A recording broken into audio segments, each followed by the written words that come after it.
このクラスで一番強いのはどいつだ。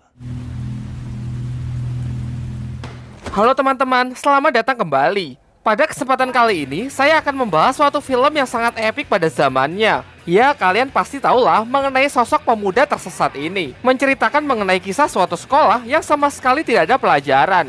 Tanpa berlama-lama, mari kita langsung saja ke ceritanya. Film dimulai dengan diperlihatkannya seorang siswa baru SMA Suzuran yang bernama Genji Takiya yang tengah memandangi sebuah grafiti bertuliskan Raja Suzuran Tamao Serizawa. Kemudian dengan menaiki sebuah tangga, ia pun mengganti tulisan tersebut menjadi namanya sendiri, yaitu Genji Takiya. SMA Suzuran sendiri merupakan sebuah sekolah di Jepang yang berisi anak berandalan. Bahkan karena sering sekali berbuat ulah, murid-murid dari sekolah ini sering dijuluki sebagai gagak yang sering diartikan sebagai pembawa sial. Berganti ke upacara penerimaan siswa baru SMA Suzuran yang berjalan sangat kacau. Para siswanya sangat brutal, bahkan kepala sekolah dan guru-guru sama sekali tidak bisa menghandle acara tersebut. Sampai pada akhirnya upacara yang seharusnya berjalan dengan hikmat malah berubah menjadi acara tawuran. Di tengah tawuran tersebut terhenti karena sekelompok Yakuza datang ke tempat itu untuk mencari seorang siswa yang bernama Tamao Serizawa karena Serizawa telah berani menghajar salah satu anggota mereka. Namun yang muncul di sana malah Takiya Genji. Dengan santainya Genji berjalan melewati mereka yang membuat para Yakuza ini marah sehingga pertarungan pun tidak dapat terelakkan. Selang beberapa waktu Serizawa pun datang dengan sebuah motor yang remnya blong. Di sana ia juga menyaksikan dengan mudahnya Genji menghajar para Yakuza itu yang cukup menarik perhatian Serizawa dalam pertemuan pertamanya ini. Kemudian datanglah sekelompok polisi yang menjemput Serizawa karena memang Serizawa ini sering sekali membuat masalah dengan para polisi. Hal ini juga mengindikasikan bahwa Serizawa adalah sosok yang sangat kuat di SMA Suzuran. Mereka pun saling menatap yang menjadi awal dari persaingan mereka berdua. Malam harinya, Genji datang ke sebuah bar dan dia bertemu dengan seorang penyanyi di bar tersebut. Ialah seorang gadis cantik bernama Luka. Namun ketika Luka berusaha mendekatinya, Genji terlihat sangat cuek. Setelah itu Genji pulang ke rumahnya dan ternyata dia adalah anak dari seorang bos Yakuza. Genji ingin membuktikan kalau dia ini lebih hebat dari ayahnya, sehingga suatu saat ia bisa menjadi penerus ayahnya untuk menjalankan bisnis Yakuza. Tetapi sebelum itu Genji bertekad ingin menjadi raja di Suzuran demi membuktikan kelayakannya. Keesokan harinya, terlihat di atap sekolah, Serizawa sedang bermain kartu bersama para anak buahnya. Namun tiba-tiba Genji datang dan langsung menendang papan permainannya sampai berantakan. Padahal dalam permainan itu, Serizawa tengah beruntung mendapatkan kartu yang bagus. Tanpa basa-basi, Genji pun langsung mengatakan tujuannya yaitu untuk menantang duel Serizawa. Tentu Serizawa yang sangat marah karena permainannya telah dikacaukan, menghampiri Genji dan berniat menerima tantangannya. Tetapi sebelum pertarungan dimulai, perhatian Serizawa teralihkan oleh dua orang yang tiba-tiba datang menantangnya. Karena momen itulah, Tokyo menyuruh Genji untuk menunda tantangannya. Ia menyuruh Genji untuk mengalahkan siswa kelas 2B bernama Rindaman terlebih dahulu sebelum berduel menantang Serizawa. Karena di sini Serizawa ingin meladeni Mikami bersaudara terlebih dahulu. Setelah Genji pergi dengan mudahnya, Serizawa mengalahkan mereka berdua. Genji pun pergi untuk mencari informasi mengenai Rindaman. Menurut anak-anak lain, Rindaman adalah sosok yang sangat kuat di sekolah itu. Bahkan banyak rumor yang mengatakan bahwa ia mampu mengalahkan 100 orang sendirian. Selang beberapa waktu, Rindaman pun muncul dengan sosoknya yang tinggi besar memancarkan aura yang sangat mengerikan. Setelah melihatnya secara langsung, Genji pun merasa bahwa ia masih belum bisa menang melawannya. Maka dari itu, ia akan kembali ke rencana awal untuk berfokus mengalahkan Tamao Serizawa. Lalu Genji yang tengah berdiri sendirian kemudian didatangi oleh Bang Ken. Ia adalah salah satu anggota Yakuza yang kesal terhadap Genji karena Genji telah memukul rekan-rekannya sebelumnya. Namun hanya dengan sekali pukulan dari Genji ia pun langsung tumbang. Singkat cerita, Genji malah berteman baik dengan Bang Ken. Bang Ken lalu menceritakan bahwa ia adalah alumni dari SMA Suzuran. Oleh karena itu, singkat cerita Genji pun memintanya agar memberikan tips dan trik untuk bisa menaklukkan sekolah tersebut. Bang Ken pun menjelaskan bahwa sebelum bisa menguasai Suzuran, Genji harus mengumpulkan anggota. Genji pun langsung mempraktekannya dengan mendatangi suatu kelas dan menantang bos di kelas tersebut. Majulah seorang siswa bernama Chuta, orang terkuat di kelas tersebut yang akan menerima tantangan Genji. Genji pun langsung menunjukkan kekuatannya dengan bertarung melawan Chuta tanpa terluka sedikit pun. Sampai akhirnya Chuta pun mengakuinya dan bersedia menjadi anggota Genji. Chuta yang telah bergabung dengan Genji adalah langkah awalnya untuk bisa menguasai Suzuran. Namun tentu saja itu masih belum cukup sehingga ia perlu mencari anggota yang lain. Kemudian Chuta yang lebih berpengalaman menceritakan struktur kekuatan di SMA Suzuran. Yang pertama, ada Hideto Bando yang menjadi ketua dari geng Amored Front. Ia pindah ke Suzuran sebagai siswa kelas 2. Di kelas 1, ada trio Ebisuka yang terkenal sangat kuat. Kemudian ada juga Rindaman siswa kelas 2, namun ia tidak masuk ke dalam geng manapun. Di Suzuran sepertinya ia hanya ingin bertindak sebagai pengamat. Namun yang paling perlu diwaspadai adalah si monster Tamao Serizawa.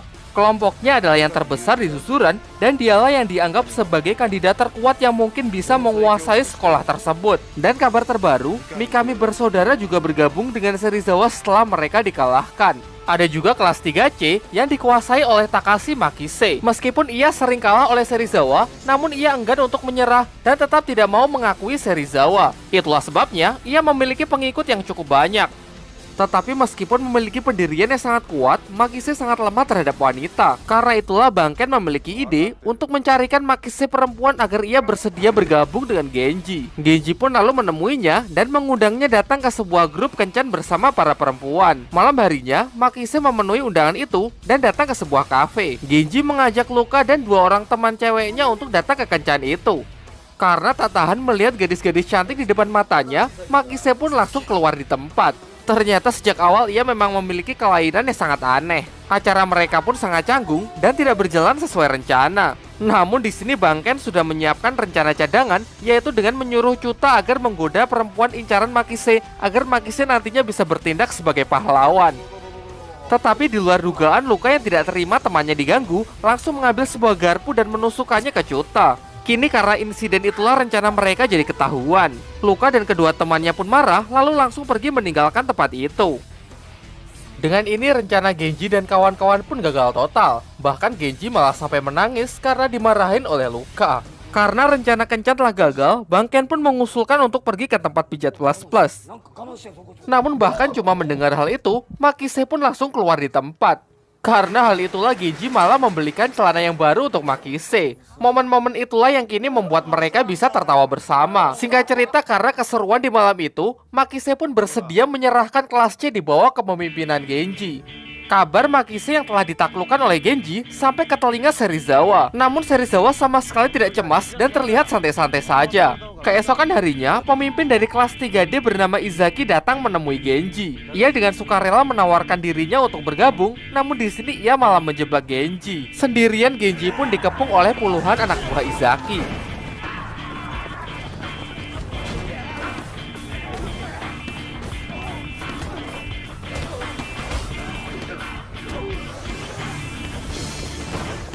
Meskipun ia telah dikeroyok hingga babak belur, namun Genji sama sekali tidak menyerah. Ia jatuh berkali-kali dan masih berusaha untuk bangkit.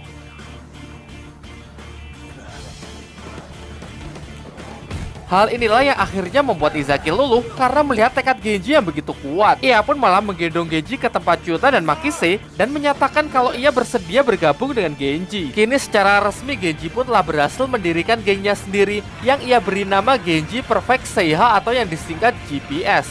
Bahkan sekarang ia juga sudah memiliki markasnya sendiri. Serizawa yang mengetahui hal itu kini sudah tidak bisa lagi meremehkan Genji. Karena itulah mulai sekarang kelompoknya harus lebih waspada. Tokaji, yang merupakan anak buah dari Serizawa, diam-diam tanpa sepengetahuannya menggunakan cara kotor untuk mengalahkan GPS. Lantas dengan orang-orangnya ia pun mendatangi Izaki yang tengah sendirian lalu mengkeroyoknya.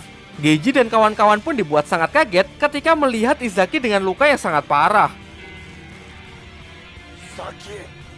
Setelah mengetahui bahwa kelompok Serizawa lah yang melakukan semua ini, Genji pun berniat untuk balas dendam. Tetapi Izaki dan teman-teman lain melarangnya karena mereka merasa masih belum cukup anggota untuk bisa melawan geng Serizawa. Jika sekarang Genji tetap nekat berperang dan sampai kalah, maka GPS akan langsung tamat. Sehingga mau tidak mau, mereka harus menambah anggota terlebih dahulu sebelum bisa berperang melawan Serizawa. Malam harinya Genji bersama Makise minum di sebuah kafe. Secara kebetulan, Serizawa dan Tokyo juga datang ke kafe tersebut. Jelas emosi Genji pun tersulut dan langsung menantang Serizawa untuk berduel di luar karena ia telah menghajar Izaki sebelumnya.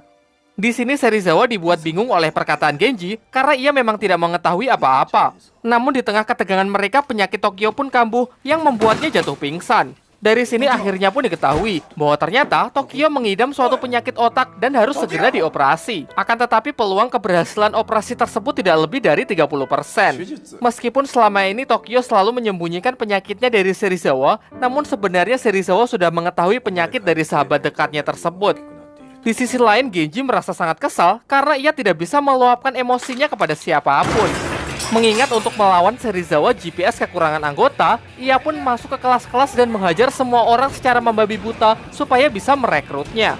Jelas Makise menentangnya dengan mengatakan kalau cara yang digunakan Genji ini adalah salah. Karena Genji tidak menghiraukannya, Makise pun mengancam keluar dari GPS apabila Genji masih suka berbuat seenaknya. Akhirnya Genji pun menyesali perbuatannya dan curhat ke Banken. Banken terus memberinya semangat dan menyuruh Genji untuk terus berusaha menggapai mimpinya untuk bisa menguasai susuran. Di sini akhirnya Genji pun mengatakan tujuan sebenarnya ia menguasai susuran, yaitu untuk membuktikan kepada ayahnya. Di sini Banken sangat kaget karena ia baru tahu kalau Genji ternyata adalah anak dari bos Yakuza klan Ryusekai, di mana ayah Genji adalah musuh dari bos Yakuzanya. Padahal sebelumnya Banken telah menerima perintah agar membunuh anak dari penerus musuhnya tersebut.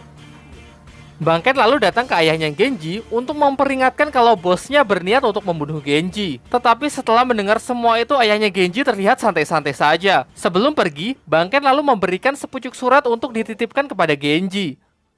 Di tempat lain, para anak buah Serizawa sedang berkumpul dan membahas GPS yang semakin besar. Mereka yang didalangi oleh Tokaji lalu merencanakan sesuatu tanpa sepengetahuan Serizawa, yaitu menculik Luka dengan bantuan dari geng Amulet Front. Singkat cerita, akhirnya Luka pun diculik oleh sekelompok orang yang memakai jaket dengan simbol tengkorak. Luka yang tengah disekap kemudian menelpon Genji dan mengatakan kalau ia telah diculik oleh sekelompok orang berjaket tengkorak. Pihak Genji yang mendengar kabar itu menduga kuat kalau jaket tengkorak yang dimaksud pasti adalah geng Amulet Front. Tentu Genji pun segera berangkat bersama GPS ke markas mereka demi untuk membebaskan Luka. Perkelahian pun terjadi di antara keduanya. Setelah banyak anggota Amulet Front yang dihajar habis-habisan oleh GPS, Genji baru menyadari kalau di jaket mereka sudah tidak ada lagi simbol tengkorak. Dari sini pun akhirnya dapat disimpulkan bahwa ternyata pihak Genji salah sasaran dan dia hanya diadu domba. Sudah jelas kalau ini adalah permainan dari kelompok Serizawa, karena kalau mereka sampai bentrok, pihak Serizawa lah yang paling diuntungkan. Tentu di sini Hideto Bando selaku ketua dari Amulet Front tidak akan membiarkan GPS pergi begitu saja setelah anggotanya dihajar habis-habisan tanpa alasan yang jelas. Agar mereka impas, Bando pun menginginkan telinga Makise. Meskipun Makise sama sekali tidak keberatan, Genji pun melarangnya dan ia bersedia untuk menggantikannya. Tetapi ketika tanpa ragu Genji hendak memotong telinganya sendiri, Bando pun segera menghentikannya karena ini ternyata hanyalah sebuah tes yang ia berikan. Setelah itu ia menjelaskan bahwa sebelumnya memang Tokaji dari pihak Serizawa menyuruhnya untuk menculik Luka. Tetapi dengan tegas ia telah menolaknya karena ia tidak menyukai cara kotor yang mereka lakukan. Di waktu yang bersamaan, Tokaji bersama anggota lainnya tengah menunggu hasil pertempuran antara GPS melawan Amulet Front. Selang beberapa waktu, Serizawa yang tidak mengetahui apa-apa pun datang, yang hanya ingin menginformasikan kalau Tokyo besok pagi akan menjalani operasinya. Di waktu yang bersamaan, Genji bersama GPS pun akhirnya datang untuk membebaskan Luka. Serizawa yang kini mengetahui rencana busuk Tokaji pun sangat marah. Ia mengatakan lebih suka kalau kepalanya hancur daripada menang dengan cara seperti ini. Namun itu semua percuma saja, karena sekarang emosi dari GPS sudah tidak dapat dibendung lagi. Tanpa ragu mereka menyatakan perang kepada geng Serizawa besok pada subuh di depan sekolah susuran. Setelah ia pulang, ayahnya memberikan surat yang dititipkan Banken kepada Genji. Kemudian ia menjelaskan kalau Banken bersedia mengorbankan nyawanya karena menentang perintah bosnya untuk membunuh Genji. Genji yang tidak bisa menerima hal itu berniat pergi ke tempatnya Banken. Akan tetapi sang ayah mencegahnya karena bagaimanapun juga itulah jalan yang telah ia pilih. Tentu sudah seharusnya Genji menghormati hal itu. Di waktu yang bersamaan, Banken datang ke tempat bosnya, lalu mengembalikan pistol yang dulu diberikan kepadanya untuk membunuh Genji. Sudah jelas hukuman bagi anggota Yakuza yang menentang perintah adalah eksekusi mati. Kemudian dibawalah Banken ke sebuah danau, tempat ia akan menjalani eksekusinya. Sang bos memberikan jas yang ia kenakan sebagai bentuk penghormatan terakhir. Meskipun di sepanjang film ia selalu digambarkan sebagai pria bodoh yang sangat pengecut, ternyata Banken memiliki keteguhan hati yang sangat kuat. Ia benar-benar sudah membulatkan tekadnya karena ia tidak ingin merenggut masa depan Genji.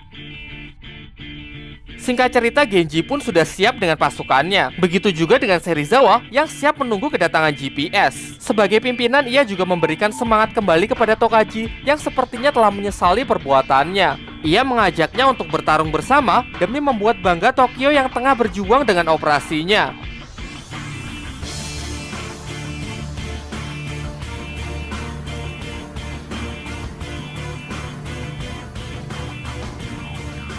Di bawah derasnya hujan, akhirnya pertarungan mereka pun pecah.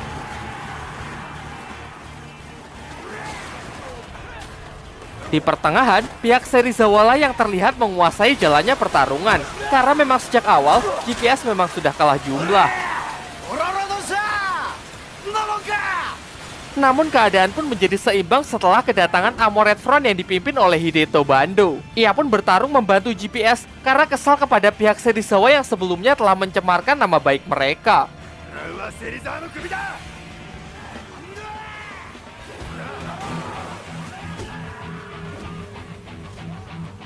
Singkat cerita, perang pun mencapai puncaknya yang hanya menyisakan Genji melawan Serizawa.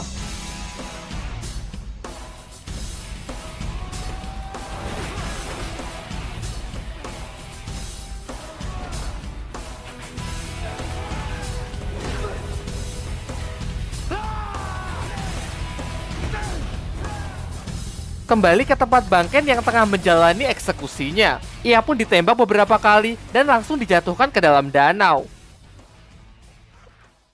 Di waktu yang bersamaan, Genji tengah bertarung mati-matian melawan Serizawa yang memperlihatkan kalau mereka memiliki kekuatan yang seimbang. Namun pada akhirnya Genji lah yang memiliki tekad lebih kuat sehingga ialah orang terakhir yang masih mampu berdiri di hadapan Serizawa yang sudah menyerah karena tidak sanggup bangkit kembali. Dengan ini, GPS lah yang keluar sebagai pemenang. Setelah perang berakhir, Serizawa pun mendapatkan kabar gembira kalau operasi Tokyo telah berhasil. Di waktu yang bersamaan, Bangken yang sebelumnya tenggelam di danau ternyata masih hidup dan berhasil naik ke permukaan. Karena ternyata jas yang diberikan bosnya sebelum eksekusi adalah jas anti peluru.